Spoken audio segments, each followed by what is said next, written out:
en este mediodía, para que, sumando las intenciones y anhelos de nuestros corazones, elevemos a Dios Padre nuestra gratitud por el don de la vida, por el don de la fe, por el don de la Iglesia, por el don de la santidad que hoy nos muestra en la figura de la persona y en la obra del cardenal Beato.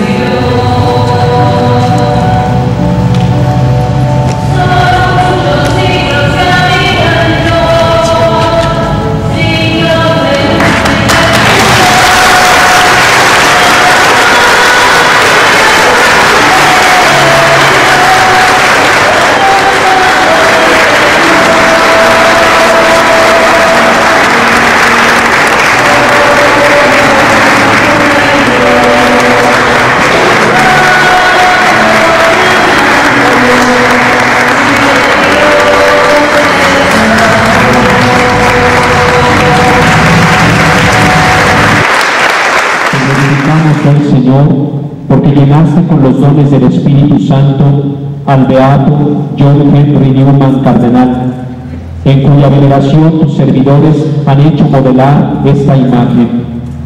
Haz, Padre, que ellos, siguiendo las huellas de tu Hijo y considerando los ejemplos del Beato John Henry Newman, lleguen al hombre perfecto, a la medida de Cristo en su plenitud, que con su palabra y su ejemplo proclamen el Evangelio, dispuestos sin miedo a derramar su sangre por él, que carguen cada día con la cruz de Cristo y se entreguen totalmente a tu servicio y al de los hermanos, que cumplan sus deberes como ciudadanos de este mundo, llenándolo del Espíritu de Cristo, con la mirada puesta en la mansión celestial, donde tu Padre lo recibas un día para reinar con tu Hijo, que vive y reina por los siglos de los siglos.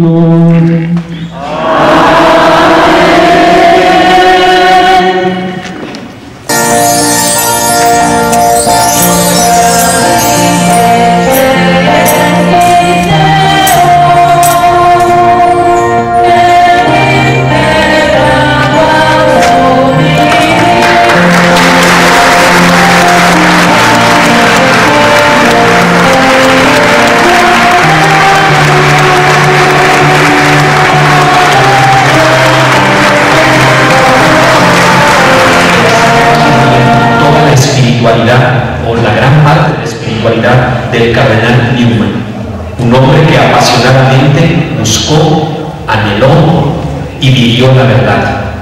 Por eso su santidad, el Papa Benedicto, en su alocución decía con toda claridad que Newman era un hombre íntegro, de una santidad intachable, un hombre para nuestros tiempos. Con esta dinámica, levantando hacia el cielo las manos puras, el corazón lleno de justicia y de verdad para proclamar la paz de Cristo. Esta fue la vida, sin lugar a dudas, del cardenal Newman. Proceder con habilidad, intuir cómo los caminos y los retos de la vida ofrecen a los cristianos nuevos desafíos. Así, el cardenal Newman lo vivió en el siglo XIX. Un siglo marcado enfáticamente por el empirismo, el racionalismo y el fideísmo. A todas estas, ciertamente, vicisitudes de la vida y de la historia que aquejaban a la Iglesia, el cardenal Newman respondió.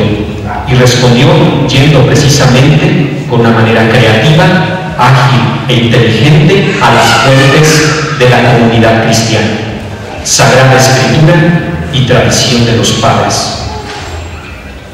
La manera como el cardenal Newman procedió con habilidad lo hace precisamente de estos insignes apóstoles de la luz y promotores de la verdad, infundiendo en los corazones el firme deseo de la justicia y de la fraternidad.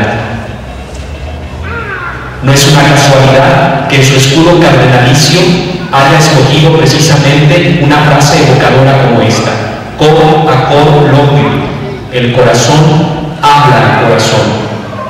El testimonio de servicio precisamente a los necesitados en la ciudad industrial de Birmingham hizo del cardenal Newman, junto con los oratorianos, un signo de la transparencia del Evangelio. Somos una comunidad que está al servicio del Dios de la vida, alentando, acogiendo y favoreciendo, agradeciendo. La Iglesia Católica sabe con toda claridad, con el coraje y la valentía del cardenal Newman, que los cristianos no compiten entre sí y que no se pisotean entre sí, que son los cristianos, guiados precisamente por la luz del Espíritu Santo, los que han de poner al servicio y como primado la verdad de Cristo, la confianza de un coloquio, de un diálogo íntimo, cercano y familiar que nace del corazón al corazón, como ya lo expresaba su escudo cardenalicio.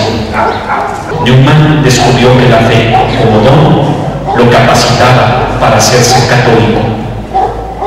Esta debe ser para nosotros hoy más que nunca la certeza de que Dios nos ha elegido para formar parte de la Iglesia una, santa, católica y apostólica, y de que saber que en nuestras manos Él ha puesto el depósito de la verdad que es Cristo, iluminada siempre por la fuerza del Espíritu Santo.